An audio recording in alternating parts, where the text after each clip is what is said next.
Hey, what's up guys? I'm Ben with Rough Country, and today we're working on a 2012 stock JK.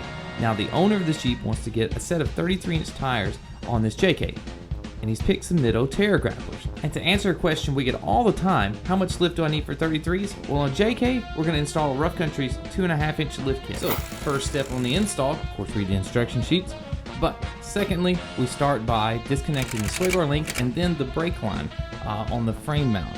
Next, we're going to remove the lower mount of the shock. And once we have all this disconnected, we can get the coil spring out. Now, if you have trouble getting your factory coil out, you can remove the track bar bolt on the axle side and it'll drop the axle a little further. That will also help you get the longer coils in. Once you've got the coil spring in, you're going to put on your shock bracket for the front shock, which goes on the lower mount. It has a bolt there that pushes through the lower, and a sleeve that you put in where the shock used to go.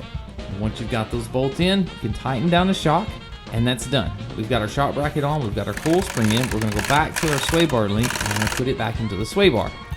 Now that our sway bar links are in, the shock is in, the last step, of course, is the brake line bracket. For this brake line bracket to work, you have to straighten out your hard line there. And you're just going to bend it to a straight line instead of it having that 90 in it. With the brake line bracket on, the front is complete, and we can move to the back. Just like on the front, first step, we've got to take the lower mount of our shocks off. Actually, on the rear, we're going to remove the whole shock. Next is our sway bar link. The reason for removing the whole shock on the rear is that the shock extension for the back of the Jeep goes on the upper mount. Now that we have our shocks off and our sway bar links loose, we're going to remove the axle side bolt on the track bar to give us enough droop to get these new coil springs in. Now that the Rough Country springs are installed, we can go ahead and put on our shock extension. If you notice, we go ahead and put the extension up first, minus the shock. With the extension already mounted, you just place the bar pin in the shock up, put your bolts through, tighten those down, and the upper is done. Now that the upper is up, we're going to go ahead and reattach our sway bar links. And the last step on the rear is to reinstall the track bar.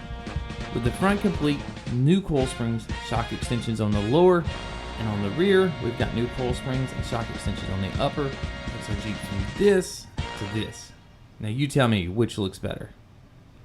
For Rough Country Suspensions, I'm Ben, and we'll see you later.